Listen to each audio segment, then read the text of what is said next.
이 바람이 앞길을 막아도 난 가리 주의 이름이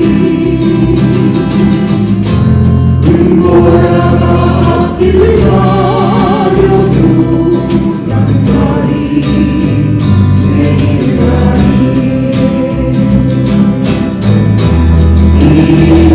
이름은 영광이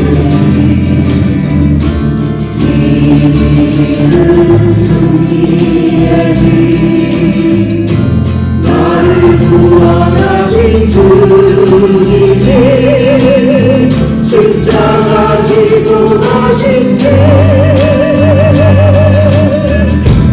나는 가리라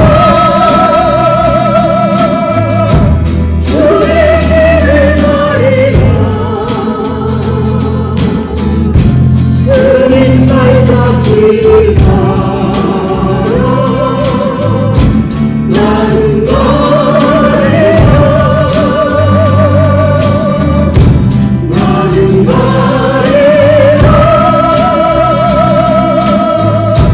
주의 길을 가리라 주님 날같이 가라 나는 가리라 험한 파도 앞길을 막아도 난 가리 주의 길을 가리 모든 바람 앞길을 가려도 난 가리 주의 길을 가리 이 길은 도다리 이 길은 생명의 길 나를 구원하신 주님이 십자가 지고 가신 게 나는 가리라 주의 길을 가리라 주님 날같이 가라 나는 가리라 나는 가리라 주의 길을 가리라 주님 날같이 가라 나는 가리라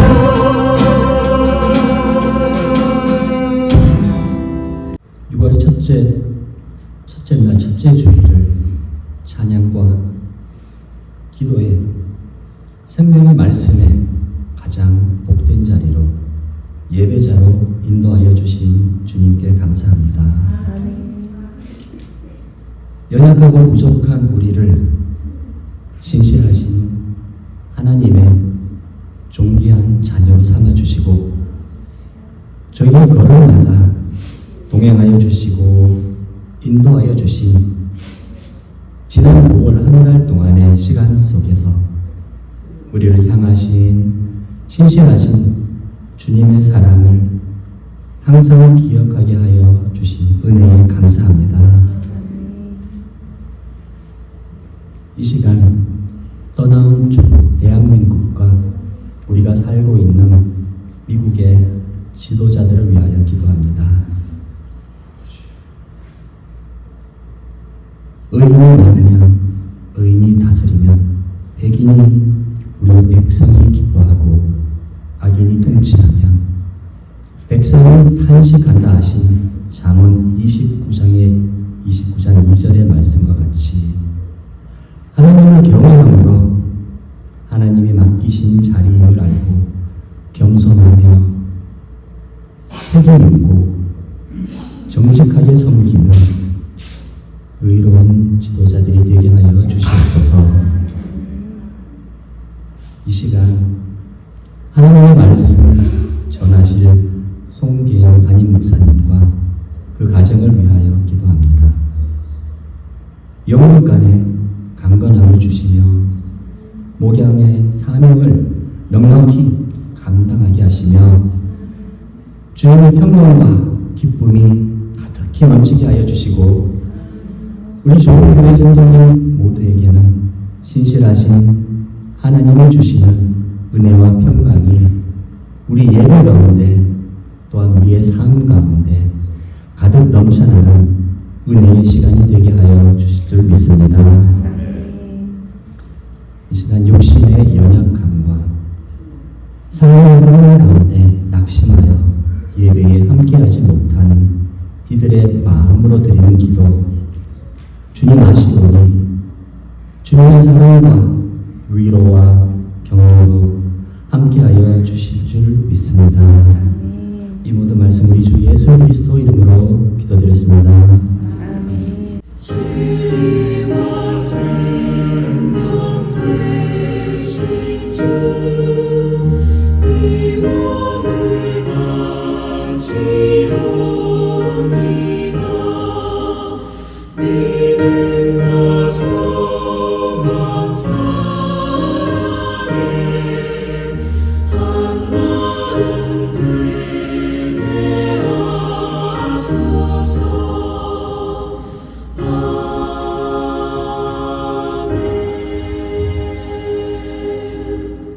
몇 가지 교회 소식 알려드리겠습니다. 오늘은 6월 첫 번째 주일이고 또 메모리얼 데이가 지나고 이제 6월 달이면 무더위가 시작되는 계절이 찾아오고 있습니다. 오늘 속회주일로 지킵니다. 우리 김윤정 집사님 속회는 오늘 모이시고 그다음에 우리 신정희 집사님이 인도하시는 속회는 다음 주일로 모이신다고 합니다. 각자 속회별로 연락하셔서 모이셔서 함께 기도하시고 성경 공부하시면 좋겠습니다. 일일 묵상 자료집이 계속 올라가고 있는데 지금 민수기를 하고 있습니다. 민수기 끝나면 이제 신명기가 들어가서 구약 성경이 지금까지 한 2년 정도 지나왔는데요. 한 1년 더 남았습니다.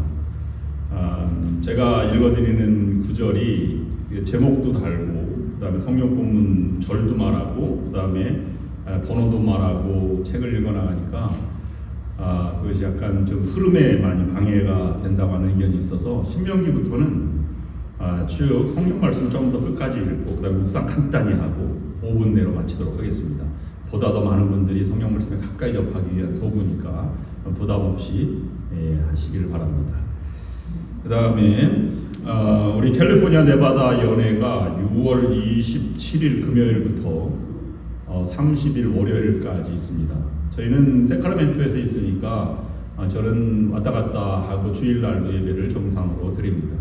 미국 교회들은 주일날 이제 평신도나 아니면 다른 분들이 예배를 인도하기 때문에 주일날도 진행이 되고 있습니다. 참조해 주시기를 바라고 그 다음에 한인 목사님들이 우리 연회에 조금 다 모이면 한 55명쯤 됩니다. 한인 목회하는 분들은 15분 정도 되고 그 다음에 타인종 목회하는 분들이 한 40명 정도 돼서 훨씬 더 많습니다. 우리 교회에서 여선교회에서 수고해서 한인 커커스 디너가 우리 친교실에서 있을 예정입니다. 그럼 많이 협력해 주시고 그날 오셔서 많이 일이나 아니면 안내나 이런 것들을 도와주시면 감사하겠고 여성교회는 지금부터 여러분들이 어떤 음식을 하는 게 좋을지 이렇게 머리를 맞대고 의논하는 중에 있는 것 같습니다. 협력해 주시기를 간절히 바랍니다.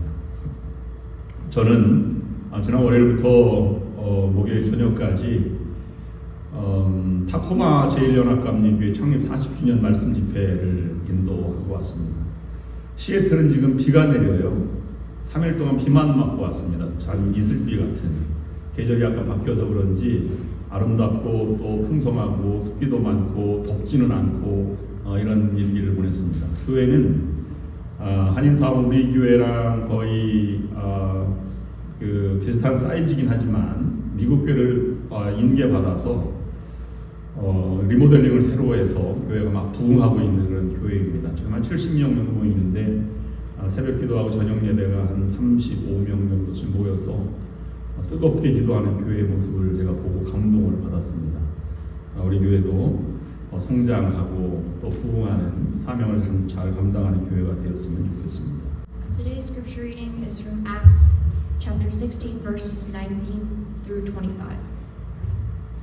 When the owners of the slave girl realized that their hope of making money was gone, they seized Paul and Silas and dragged them into the marketplace to face the authorities. They brought them before the magistrates and said, "These men are Jews and are throwing our city into an uproar by advocating customs unlawful for us Romans to accept our practice." The crowd joined in the attack against Paul and Silas, and the magistrates ordered them to be stripped and beaten. After they had been severely flogged, they were thrown into prison, and the jailer was commanded to guard them carefully. Upon receiving such orders, he put them into the inner cell and fastened their feet in the stocks. About midnight, Paul and Silas were praying and singing hymns to God, and the other prisoners were listening to them. This is the word of God. 오늘 하나님의 말씀은 사도행전 16장 19절부터 25절까지 있는 말씀입니다. 저와 여러분이 교독으로 읽겠습니다. 제가 먼저 읽겠습니다. 여종의 주인들은 자기 수익의 소망이 끊어진 것을 보고 바울과 실라를 붙잡아 장터로 관리들에게 끌어갔다가 사도라는 데리고 가서 말하되 이 사람들이 유대인인데 우리 성을 심히 요란하게 하여 로마 사람이 우리가 받지도 못하고 행하지도 못할 풍속을 전한다 하거늘 우리가 일제에 일어나 보라니 상관들이 옷을 찢어 벗기고 매우 치라 하여 많이 친 후에 옥에 가두고 간수에게 명하여 든든히 지키라 하니 그가 이러한 명령을 받아 그들을 깊은 옥에 가두고 그 밭을 창고에 든든히 채웠더니 함께 한밤중에 바울과 실라가 기도하고 하나님을 찬송하며 죄수들이 듣더라. 아멘.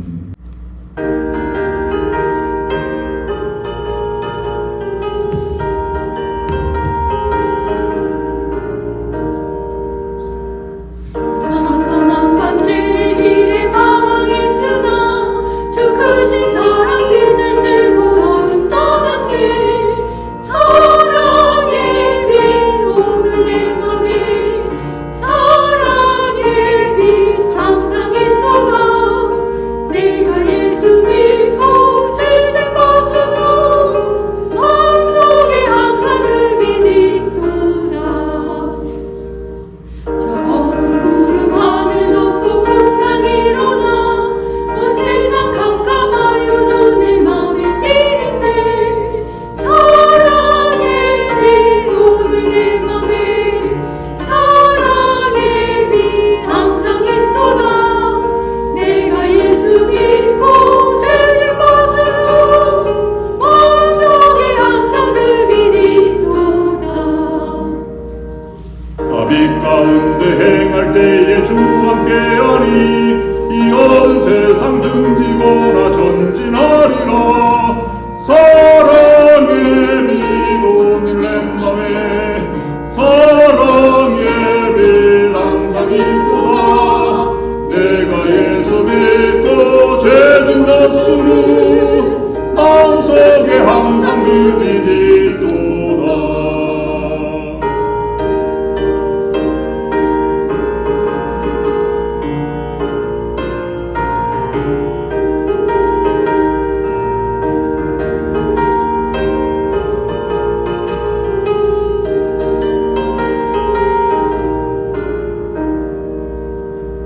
나 넓게 뻗은 저 들판을 지나갈 때 저 영광스런 그 열매 다 추수하겠네.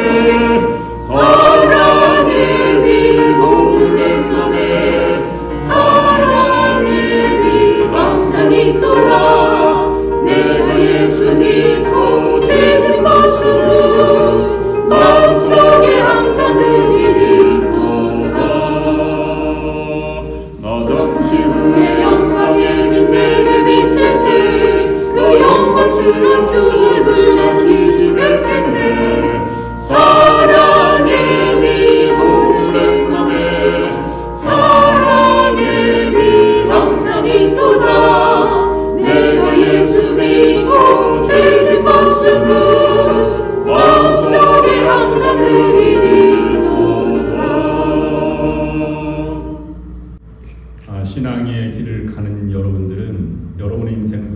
살아본 적이 없습니다. 여러분의 삶은 여러분이 유일하게 살아가는 처음 살아보는 삶의 모습입니다. 그러니 어머니가 아이를 낳고 미숙한 것처럼 우리의 삶도 어설프고 미숙할 때가 많이 있습니다. 때로는 감정이 휩쓸리기도 하고, 때로는 인간관계가 틀어지기도 하고, 때로는 난데없는 고난과 슬픔 가운데 있기도 하며, 때로는 헤쳐나갈 수 없는 절망감에 빠져 허덕일 때도 있습니다. 그런데 그때 믿음의 크기가 보이게 됩니다. 누구든 경험해보고 가본 길을 간다면 예측이 가능하기 때문에 두려워하지 않을 수 있습니다.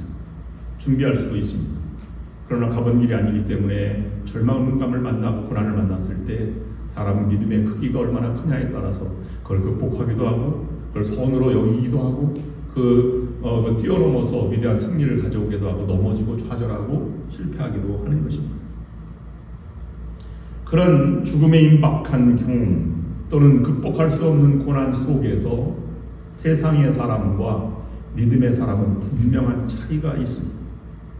이 신앙의 삶의 태도를 이사야서 26장 3절 4절 말씀에서는 이렇게 고백하고 있습니다. 주께서 심지가 견고한 자를 평강하고 평강하도록 지키시리니 이는 그가 주를 신뢰함이니이다. 너희는 여호와를 영원히 신뢰하라. 주 여호와는 영원한 반석이심이로다. 아멘. 이 신앙이 여러분의 신앙이 될 수 있기를 주님의 이름으로 축원합니다. 그런 신앙이 있으면 계획이 무너지고 우리의 수고가 헛된 물거품이 되고 생각지 못한 고난과 슬픔과 절망과 고통이 밀려올 때 우리는 반석이신 하나님을 의뢰하고 마음의 평강을 잃지 않을 수 있습니다. 그 하나님의 신실한 약속의 말씀을 붙잡고 잠시 기다리면 하나님께서 우리의 믿음을 보시고 우리와 친히 함께 일하시고 그 고난과 절망을 넘어서 빛의 세계로, 은혜의 세계로, 승리의 세계로 인도하실 줄로 믿습니다. 상황이 어찌 되든 우리의 능력과 한계로 할 수 없는 상황은 맞이할 수밖에 없는 현실 가운데 우리를 승리로 이끌고 소망을 잃지 않고 담대하게 살아갈 수 있는 근거는 결코 우리 안에 있지 않습니다. 우리를 지으시고 구원하시고 사랑하시는 하나님, 그분의 신실하신 계획하심, 그리고 그 계획이 이루어질 때까지 우리와 함께 하시는 하나님의 전능하심과 신실하심을 믿는 믿음이 우리를 지키고 우리를 담대하게 만들고 이기게 만들고 승리하게 만들어 가는 것입니다. 다른 모든 것들은 부가적인 요소일 수밖에 없습니다. 그러니 여러분 인생을 살아가시다가 생각지 않았던 사건을 만나고 고난을 만났을 때 너무 고통스럽고 여러분들을 힘들게 만드는 요소가 많이 있을 때 여러분의 삶을 다시 한번 되돌아보시기를 바랍니다. 여러분을 구원하시고 여러분을 세워주시고 무엇인가 여러분에게 말씀하셔서 하나님이 이루시려는 그 사명을 살아가려고 노력하시는 여러분에게 하나님의 약속하시는 말씀을 붙잡고 담대하게 일어설 수 있는지 아니면 여기서 멎을 것인지 내 믿음이 지금 어디쯤 가고 있는지 생각해 보는 시간이었으면 좋겠습니다.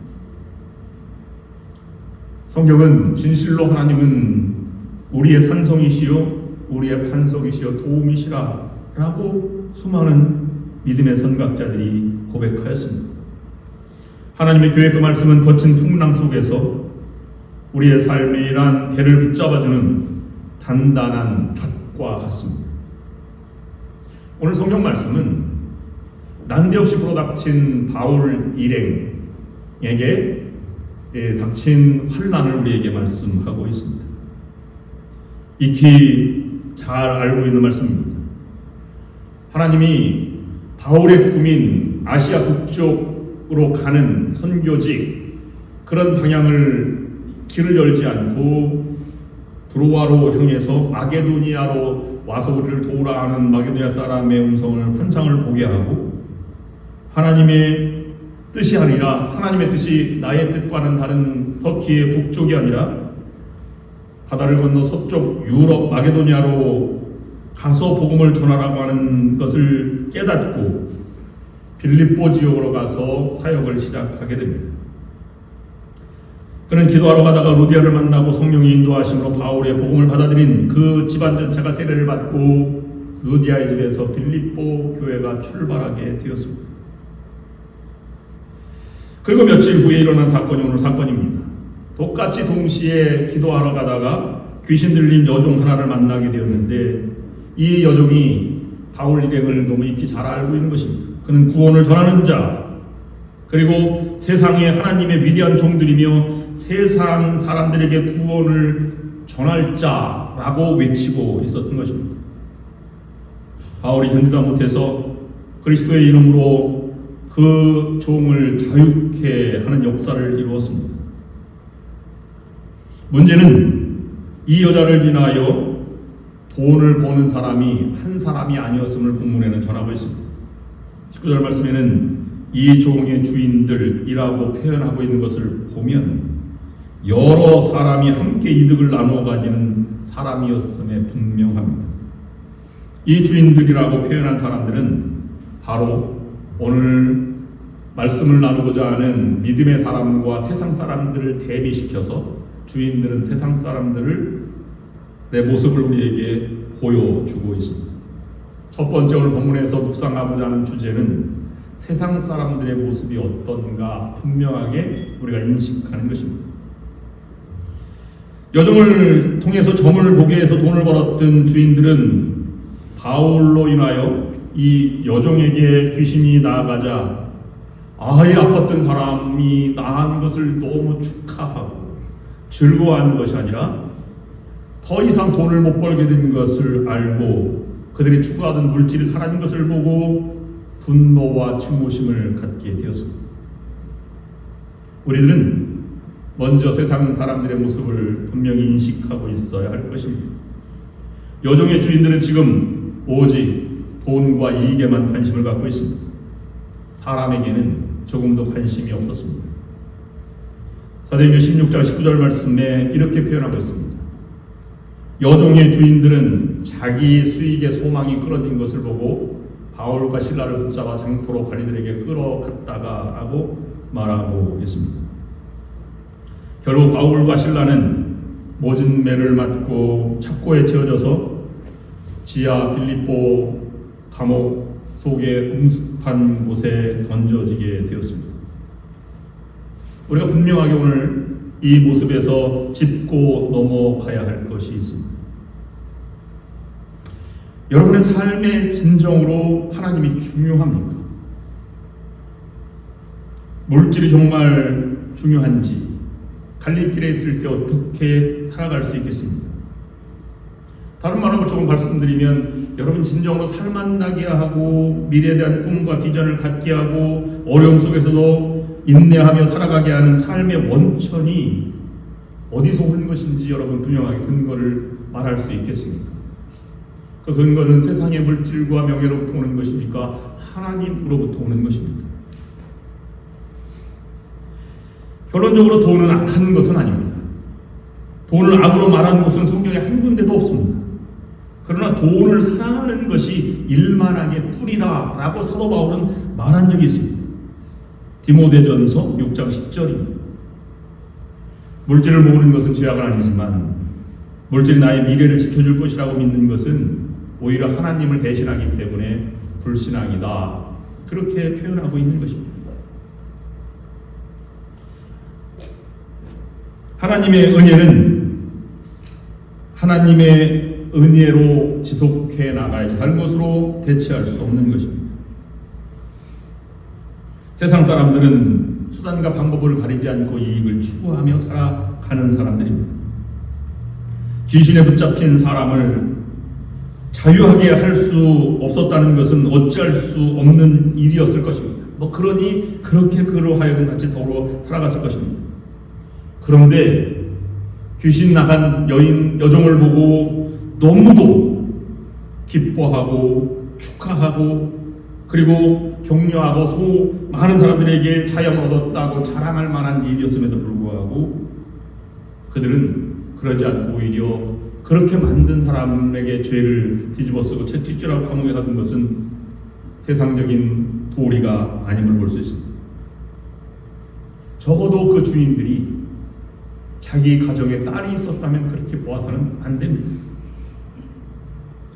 아무리 종이라도 로마의 백부장은 자기 종을 고치기 위해서 주님 앞에 엎드렸다고 했습니다. 그런데 그들은 오히려 돈을 받지 못하게 된 일로 인해서 분노하고 그것을 표현하고 있는 것입니다. 그렇게 만든 것이 물질은 약간 줄어들 수 있을지 몰라도 주인들은 그 하나로만 살아가는 것이 아니었을 것입니다. 그리고 그들의 명예를 실추한 것이 아니라 오히려 공동체를 기쁘게 하고 삶의 생명의 근원과 삶의 원천을 다시 만들어가는 선한 영향을 끼치는 것에 분명합니다. 그럼에도 더 가질 수 없게 되었다는 그 사실 하나 때문에 다른 사람을 적대시하고 감옥에 가두는 세상에 지금 바울과 실라는 갇혀 있는 것입니다. 빌립보서 3장 19절 말씀에 이렇게 사도 바울은 그 모습들을 표현하고 있습니다. 그들의 마침은 멸망, 그들의 신은 배요, 그 영광은 그들의 부끄러움에 있고 땅의 일을 생각하는 자라라고 말하고 있습니다. 그리스도인들은 다른 존재입니다. 우리도 물질이 필요하고 삶의 일용할 양식이 필요합니다. 그러나 물질이 우리의 미래를 결정하는 것이 아니다 라고 성경은 말합니다. 교회도 물질이 필요하고, 여러분 선교할 때 아니면 교회를 운영할 때 물질이 많이 필요합니다. 여러분 모든 그러한 물질이 넉넉하게 있다면 섬기는 삶으로 살아가는 것이 마땅한 것입니다. 그러나 가장 삶의 근원, 의미, 행복, 모든 것의 근원은 하나님께 두어야 하는 것입니다. 우리의 소망은 하나님과 함께하는 풍성함을 누리는 것입니다. 요한복음은 그리스도 안에서 풍성함을 누리는, 요한복음 10장 10절 말씀에 내가 온 것은 양으로 생명을 얻게 하고 더 풍성히 얻게 하려는 것이라. 요한복음은 언제나 그리스도 안에서 누리는 생명의 풍성함을 이야기하고 있습니다. 그것이 우리의 소망이 되어야 합니다. 그 소망은 예수 그리스도를 닮아가는 것입니다. 우리의 꿈은 죽어있는 사람에게 복음을 전하여 구원의 길을 가게 하는 것입니다. 그것은 구원의 길을 가게 한다는 것은 천국 가는 것뿐만 아니라 이 땅에서도 하나님의 자녀로 소망을 잃지 않고 사람답게 살아가는 모습을 말하는 것입니다. 그리고 그런 사람들이 모여서 누구도 하나님의 사랑으로 다른 사람을 사랑하고 존경하며 격려하고 헌신하는 공동체를 강건하게 자라게 하는 삶이 우리의 삶이 되어야 하는 것입니다.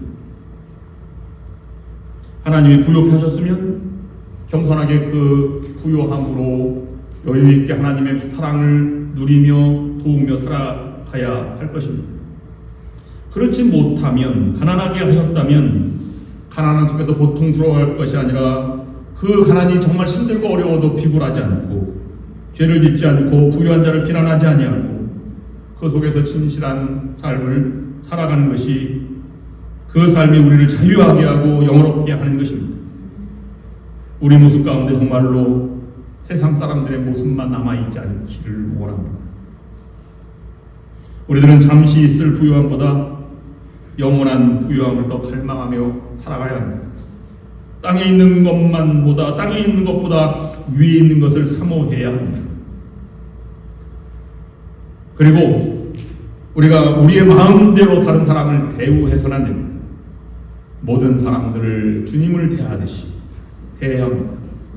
우리의 모습은 어떤지 다시 생각해 보아야 할 것입니다. 두 번째, 세상 사람들의 모습은 그렇다면 믿음의 사람들, 사명자들은 어떻게 살아가야 할까 하는 것이 두 번째입니다. 두 번째 주제는 사명자에게는 반드시 고난과 함께 삶의 의미가 다가온다고 말하고 있습니다. 세르백 교회를 개척해서 큰 위대한 교회의 지도자가 되었던 릭 워렌 목사님은 성도를 5가지로 구분했습니다. 꼭 맞는 것은 아니지만 우리에게 전해주는 교훈이 많이 있어서 소개해 드리려고 합니다. 첫 번째로는 그 지역에 살면서 교인은 아니지만 어쩌다가 교회 행사를 좋게 보고 행사 때나 아니면 어느 때 교회에 나오는 사람을 그냥 지역에 사는 사람이라 해서 지역 주민이라고 하였습니다. 그리고 두 번째는 구원받은 것 같지만 예배만 참석하는 사람을 구도자라고 말하였습니다. 구도자로 살아가는 것이 너무 나약한 것 같아서 교회에 등록하고 교회 소그룹 활동에 참여하고 특별집회도 참석하고 때로는 밥도 하고 헌신도 하고 여성계 활동도 함께 도와주는 사람을 지체자라고 표현하였습니다. 말하지 않아도 기도할 줄 알고 말씀을 읽고 묵상하며 자기의 모습을 갖고 가는 사람을 이 지체자에서 한 단계 성숙한 자라고 말하였습니다. 성숙한 자가 하나님의 일을 감당하는 자를 사역자 또는 사명자라고 말하였습니다. 성숙한 사람, 성숙자는 예배만 드리며 살아가지만 사명자는 예배도 드리고 하나님의 사명도 감당하는 자라고 해서 차이점을 두었습니다. 성숙자에서 사명자로 나갈 수 있는 길, 그것을 분명하게 제시해 주고 있습니다. 오늘 본문 말씀은 그것을 대변하고 있습니다. 사도행전 16장 23절 4절 말씀입니다. 많이 친 후에 옥에 가두고 간수에게 명하여 든든히 지키라 하니 그가 이러한 명령을 받아 그들은 깊은 옥에 가두고 그 발을 착고에 든든히 채웠더니 감옥에 갇힌 이 바울과 실라를 보고 그 모습 속에서 우리는 두 가지 신앙의 모습을 꼭 염두에 두어야만 합니다. 첫 번째로는 사명자는 하나님의 일을 감당하는데 그 하나님의 주권을 반드시 인정해야 한다는 것입니다. 사명자는 하나님의 주권을 인정하고 포기하지 않는 사람입니다. 하나님의 주권을 인정한다는 것은 모든 것을 그의 손에 맡기고 그분의 뜻대로 살아가겠다고 결정하는 것입니다. 하나님의 은혜로 하나님이 준비해 주신 루디아를 만나 선교의 일이 잘 풀려가던 바울 일행에게 뜻밖의 일이 생겼습니다. 바울 일행이라고 말할 때 제가 말씀을 드린 것처럼 바울 일행은 바울과 실라뿐만 아니라 중간에서 드로아에서 만났던 디모데와 누가 있었습니다. 4명이 일행입니다.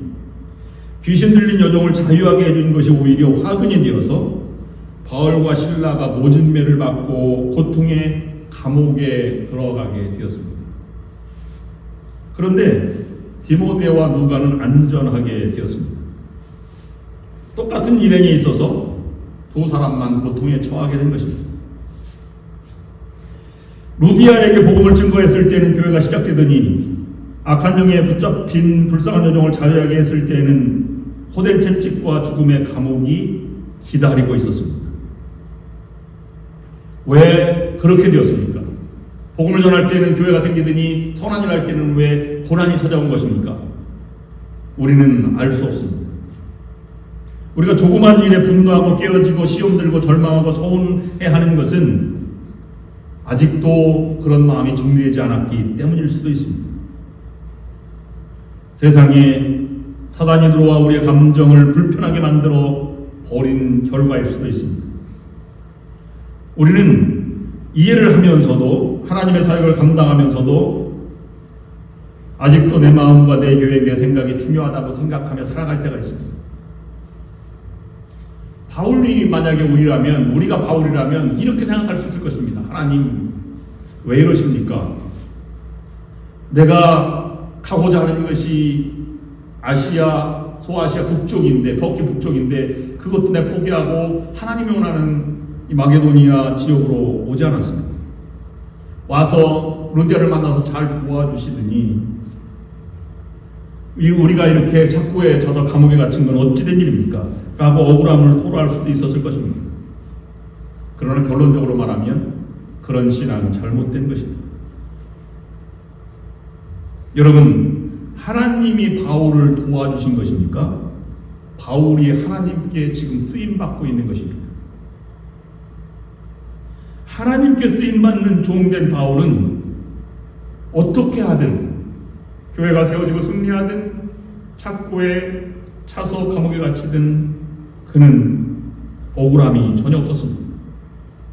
그동안 많은 감동과 역사가 일어나긴 했지만 왜 환난을 주시는지에 대해서 이해가 되지 않았지만, 그러나 내 생각 꿈을 버리고 하나님께 순종하면 할수록 더 잘되고 하나님께 영광을 돌려야 함에도 불구하고 죽음의 감옥이라고 하는 쉽게 이해되지 않는 곳에 갔지만, 그러나 그것도 하나님이 허락하시고 하나님이 인도하시는 길의 일부임을 바울은 지금 고백하고 있는 것입니다. 오히려 더 잘 하나님께서 이들을 대하심이 예측할 수가 없었습니다. 죽음의 감옥에서 바울과 실라는 찬미와 기도를 드렸습니다. 더 잘 되면 좋겠는데 그렇지 않은 상황 속에서 찬미를 드렸다고 하는 것이 오늘 본문이 전하고 있는 핵심 중에 또 다른 핵심입니다.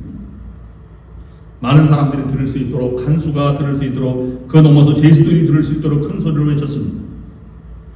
어찌 생각하면 하나님을 향한 불평이 나올 법한 상황임에도 불구하고 감사, 기도, 찬양을 멈추지 않은 것입니다. 왜 그렇게 할 수 있었습니까? 어떻게 그렇게 할 수 있었습니까?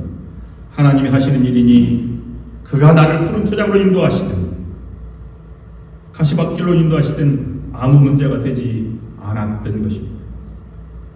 이러한 모습은 사명자들이 가져야 할 가장 근본적인 모습입니다. 오직 하나님의 결정이 있다는 것이 분명한 믿음입니다. 여러분, 이 상황에서 아멘 할 수 있겠습니까? 로마서 14장 8절 말씀에 이렇게 사도 바울은 고백합니다.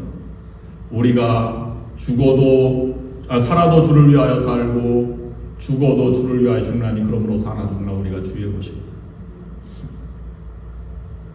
하나님께 쓰임받는 하나님의 얼굴들, 그 하나님의 일꾼들, 이 모든 것들을 하나님의 손에 온전히 맡긴 자의 모습입니다. 자신의 생사와 복을 주님께 결정에 일임한 모습입니다.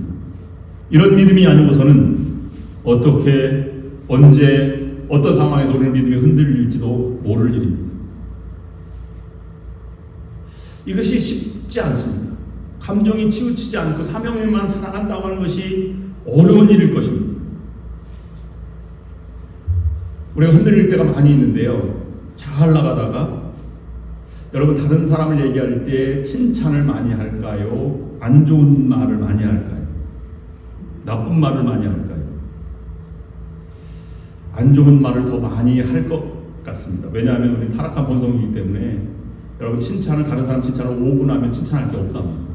근데 불평은 3시간에도 남아있대요. 불평을 하면 에너지가 생긴답니다. 타락한 본성 때문에 그렇다고 합니다. 여러분, 여러분에게 나쁜 말을 할 때 그것이 사실이 아님을 여러분 기억하셔야 돼요. 내가 아무리 자존심 상하고 억울하고 이렇게 해도 그것은 사실이 아님을 인식할 때 우리는 그것을 극복할 수 있습니다. 그래서 보는 눈이 자유하고 내가 영향을 받을지 않을 수 있는 가능성이 있습니다. 제가 예를 하나 들어보겠습니다. 전에 교회에 있을 때에 전도사님이 유학을 오셨어요. 우리 같은 교회에 유학을 와서 이제 봉사라도 찬양단도 이끌고 뭐 여러 가지 피아노 반주도 하고 뭐 다양하게 활동하는 분이었습니다. 그분이, 그 전도사님이 생일을 맞이했습니다. 그래서 너무 수고하니까 여성교회에서 생일 잔치를 마련하고 케이크를 이렇게 아름답게 해서 두 부부를 세워놓고 막 생일 축하합니다 이렇게 불렀습니다. 근데 그 생일 잔치를 끝나고 나서요, 권사님 한 분이 나가셨어요. 왜 나갔냐 물어봤더니 생일 잔치 부르는데 목사님 눈을 봤더니 눈이 질투의 눈이었다는 거예요. 그래서 아주 그 눈빛이 안 좋아서 소문을 내고 나갔다는 것입니다. 여러분, 소문은 좋게 나는 경우는 거의 없습니다. 살을 붙이고 붙여서 납니다. 제가 그럴 때가 있겠습니까? 목회를 돕고 함께 사역하는 사람을 제가 정말 축하하지 질투하겠습니까? 그런 목사가 세상에 어디 있습니까? 그래서 제가 그렇지 않다고 말했더니 그런 소문낸 분이 저에게 찾아와서, 목사님, 제가 부정적인 소문을 내서 잘못했습니다. 그렇게 해서 상황이 끝난 줄 알았어요. 그랬더니 그 다음에 소문이 제 뚜껑을 열리게 했습니다. 그분이 저에게 다른 사람이 뭐라고 얘기했냐면, 목사님이 저에게 와서 무릎 꿇고 사정사정해서 제가 용서해드렸습니다. 이렇게 얘기하는 것입니다. 그래서 저도 교회도 뭐 사람 사는 것이니까 그렇게 오해할 수도 있다라고 생각을 했습니다. 교회도 인생도 하나님 안에 있으면 뭐 그럴 수도 있는 것이지, 주권이 하나님에게 있으면 자유로울 수 있다라고 생각을 해서 잊으려고 했습니다. 그때 어느 목사님이 하신 말씀 생각이 나서 제가 위로가 됐습니다. 이렇게 얘기하시는 거예요. 평신도는 오해할 권리가 있고 목사는 해명할 의무가 없습니다. 그래서 저는 하나님의 것이고 하나님의 손에 맡기고 자유로울 수 있었습니다. 근데 그 나갔던 권사님이 나중에 돌아오셨어요. 두 번째 우리가 묵상하는 것은 사명자에겐 고난이 있으나 주권을 인정하는 것이 고난을 극복하는 일이죠. 두 번째는요, 사명자는 값을 지불할 각오가 되어 있어야만 합니다. 사명자는 하나님의 주권을 인정한다면, 주권 인정하는 사명자는 내가 중요한 일일수록 값을 지불해야 한다는 것이 분명한 자세로 살아가고 있는 사람입니다. 바울과 실라가 자신들의 삶을 하나님의 손에 맡겼을 뿐만 아니라 하나님의 일을 위한 값을 지불할 각오가 되어 있는 것입니다. 그래서 갑자기 닥친 고통스러운 그런 순간에도 마음의 평안을 잃지 않았습니다. 지금 자신들이 당하는 고통과 고난이 자신들이 지불해야 할 당연한 값이라고 생각했기 때문에 두려움도 없고 불평도 없고 마음의 평안도 있고 그 속에 감사도 있고 찬양도 울려 퍼지게 되는 것입니다. 누가복음 9장 23절 말씀에 이렇게 말씀하고 있습니다. 또 무리에게 이르시되 아무든지 나를 따라오려거든 자기를 부인하고 날마다 제 십자가를 지고 나를 따를 것입니다. 나의 십자가를 지는 것은 고난이 있으니까 그리스도를 따르는 사람에게 나의 십자가는 어떻게 보면 하나님의 계획의 일부일 수 있습니다. 그러나 동시에 나를 향한 하나님의 계획을 이루기 위해서 내가 지불해야 할 것도 나의 십자가일 수 있는 것입니다. 그 값 속에는 고통과 고난도 포함되어 있습니다. 바울은 이 진리를 잘 알고 있었습니다. 그래서 에베소 장로들이 이 예루살렘으로 올라가려고 할 때 극구 말렸어요. 그럴 때 사도행전 20장 23절 24절 말씀 보면 이렇게 고백하고 있습니다. 오직 성령이 각 성에서 내게 증언하여 결박하고 혼란이 나를 기다린다 하시나 내가 달려갈 길과 주 예수께 맡은 사명 곧 하나님의 은혜의 복음을 증언하는 일을 마치려 하면은 나의 생명조차 조금 더 귀한 것으로 여기지 아니하노라. 사명자는 값을 지불할 각오가 있어야만 합니다. 이러한 각오가 우리의 믿음과 마음을 지켜주는 것입니다. 가장 귀중한 것일수록 가장 큰 고통과 고난이 뒤따르게 되어 있습니다. 아이를 낳는 여인은 생명을 낳는 것이기 때문에 산모는 죽음의 고통을 겪어야 생명을 얻게 되는 것입니다. 그럼 세 번째, 그러면 사명자는 고난이 있는데요. 그러면 고난을 극복하는 담대한 믿음을 우리가 묵상할 필요가 있습니다. 바울과 실라의 담대한 믿음입니다. 어떻게 그들은 채찍을 맞음으로 인한 아픔의 신음소리 대신 찬양과 기도를 올릴 수 있었을까요? 그것도 속으로가 아닌 담대하게 외칠 수 있었을까요? 바울은 영적 아들 디모데에게 보낸 편지에서 이렇게 말하고 있습니다. 디모데후서 1장 7절 8절 말씀에는 하나님이 우리에게 주신 것은 두려워하는 마음이 아니요 오직 능력과 사랑과 절제하는 마음이니 그러므로 너는 내가 우리 주를 증언함과 또는 주를 위하여 갇힌 자 된 나를 부끄러워하지 말고 오직 하나님의 능력을 따라 복음과 함께 고난을 받으라. 바울은 하나님의 종이 된 다음 날부터 그는 그의 사절에 두려움이란 단어를 사용하지 않았습니다. 그리고 하나님께 회개한 다음부터 그는 한 번도 뒤로 물러서지 않았습니다. 그의 마음은 오직 그리스도를 닮아가려고 노력했습니다. 그가 그렇게 될 수 있었던 것은 네 가지 두려워하는 마음 배경에 가지고 있었던 근거가 있었기 때문입니다. 첫 번째로는 그런 동료들이 있었습니다. 바울과 바나바 또는 바울과 실라, 디모데, 누가 등등의 사람이 있었습니다.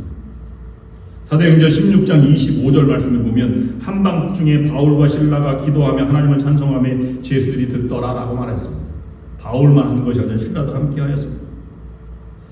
우리가 우리라는 말을 지난번에 묵상하였으나 오늘 바울과 실라가 기도하였다는 말은 그들이 따로이지만 한 목소리로 지금 하나가 되어 있음을 우리에게 증거하는 것입니다. 고린도전서 4장 12절 말씀 보면 한 사람이면 패하겠거니와 두 사람이면 맞설 수 있나니 세 겹줄은 쉽게 끊어지지 아니하느니라. 여러분, 동료들이 있을 때 두려움을 극복할 수 있습니다. 여러분, 아무리 힘들고 어려운 과정이 있을 때 여러분 뒤에는 반드시 어머니가 계셨음을 기억할 것입니다. 교회에서도 여러분 힘들고 어려울 때 반드시 여러분을 위해서 기도하는 권사님이 계십니다. 여러분의 눈물로 매일같이 기도하는 장로님들이 계십니다. 그것이 여러분들의 동역자이고 한마음이 된 사람입니다. 그러니 두려워하기보다는 더욱더 하나님을 의지하며 나아가는 여러분들이 될 수 있기를 바랍니다. 용광로 앞에서도 흔들리지 않았던 사람들이 있었습니다. 사드락, 메삭, 아벳느고였습니다. 그들은 셋이었기 때문에 함께 그 고통을 이겨나갈 수 있게 되었습니다. 내가 힘들 때 누군가가 나를 위해서 기도하고 함께 있다는 사실을 인정하시면 여러분, 누군가가 힘들 때 내가 도와줄 동역자, 기도자가 되는 것도 동시에 필요한 것입니다. 그래야 우리는 새롭게 고난을 극복하고 이겨나갈 수 있습니다. 두 번째, 하나님의 계획은 고난 속에서 흐트러지지 않는다. 하나님의 계획에 대한 온전한 확신을 가질 때 두려움을 극복할 수 있습니다. 사명을 마칠 때까지 하나님은 그 사명자를 고난 속에 있다고 하더라도 그 고난을 반드시 하나님의 계획의 일부로 만들어 가시는 분이 하나님이십니다. 그래서 디모데후서 1장 11절 말씀 이후에 보면 내가 이 복음을 위하여 반포자와 사도와 교사로 세움을 입었노라. 이를 인하여 내가 또 이 고난을 받되 부끄러워하지 아니하면 나의 의뢰한 자를 내가 알고 또한 나의 의탁한 것을 그날까지 저가 등이 지키실 줄을 확신함이라. 그렇습니다. 사명에 살면 사명이 다 감당할 때까지 죽지도 않을 것이고 아프지도 않을 것입니다. 아프시더라도 하나님은 결코 그것을 아픈 대로 내버려 두지 않고 다시 일으켜 세워줄 것입니다. 어떤 어려움이 닥쳐와도 하나님 믿는 사람은 두려워하지 않을 것이고 그 믿음으로 일어서게 될 것입니다. 그런 여러분들이 될 수 있기를 주님의 이름으로 축원합니다. 하나님의 계획은 사라지지 않습니다. 여러분이 절망 속에서도, 아픔 속에서도, 배신 속에서도 70이든 80이든 90이든 연로했을 때에도 하나님은 사명자들을 결코 놓지 않습니다. 절대로 여러분 넘어지시 마시기를 바랍니다. 하나님은 언젠가는 반드시 일으켜 세워주실 것입니다. 그 확신이 있는 믿음을 가지시기를 바랍니다. 세 번째로, 담대한 믿음의 근거는 궁극적인 승리와 확신입니다. 우리의 긍정적인 소망이 무엇입니까? 주여 어서 오시옵소서. 나는 이 길을 가리라. 어떻게 고백합니까? 우리는 마지막 가는 것이 천국이요 하나님의 품이요 천국에 입성하는 것이 우리의 최종 소망입니다. 그러므로 우리는 가장 좋은 날이 지나가지 않았습니다. 아무리 고통스러워도 우리의 즐거운 가장 꿈같은 세월은 하나님의 품에 안기는 날이 우리의 가장 큰 뜻깊은 기쁜 은혜의 순간이 될 것입니다.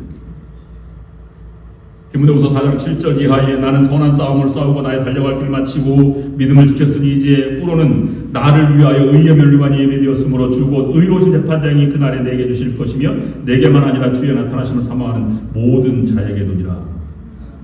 나는 선한 싸움을 싸우고 나의 믿음을 지켰다. 의의 면류관이 예비되었다. 여러분, 이 말은 우리 사도 바울이 말한 이 말은 약간 어폐가 있습니다. 내가 나의 달려갈 길을 마쳤다고, 나의 길을 마쳤다고 해야지 면류관에서 달려가는 사람은 없습니다. 누구도 여러분 교회 올 때 딱 달려오신 분 계십니까? 그냥 운전하는 대로 왔지. 혹시 교회 오는데 너무 화장실이 마려워서 막 급하게 달려오는 사람이 있을 수 있겠습니다. 바울이 달려갔다는 말은 걸어가지 않았다. 생명의 멸류관을 위해서 나는 갔다, 살았다 라고 말하지 않고 달려갔다는 말은 그 천국에 대한 소망, 마지막 소망을 붙들고 살아왔다는 것을 표현하고 있는 것입니다. 그것이 소망이 될 때 우리는 넘어지지 않습니다. 아마도 이 감옥에서도 그 믿음의 마음을 지켜준 것입니다. 고린도후서 5장 8절 말씀 보면 우리가 담대히 원하는 바는 차라리 몸을 떠나 주와 함께 있는 그것이라. 그런즉 우리는 몸으로 있든지 떠나든지 주를 기쁘시게 하는 자가 되기를 힘쓰노라. 오직 하나님의 함께하는 것을 그는 기쁨으로 여겼습니다. 그는 천국의 소망이 있기 때문에 궁극적으로 걷는 것이 고난이 있어도 그는 당당하게 담대한 믿음으로 살아갈 수 있게 된 것입니다. 네 번째는 그의 담대함은 그리스도의 고난을 묵상하였기 때문입니다. 그리스도의 고난을 바라본 자들은 내 고난을 이겨나갈 수 있습니다. 바울은 자신이 핍박했던 예수님을 잘 알고 있었기 때문에 다메섹에서 예수님의 손에 붙잡힌 이후에는 그는 그리스도의 종이 되었습니다. 나 사도, 그리스도의 종된 나 바울 사도는 이렇게 말하였습니다. 그것이 십자가의 자랑이요 부활의 주님을 만난 그의 영광이었습니다. 그래서 그는 죽어도 죽는 것이 아니요 살아간 사람처럼 살았습니다.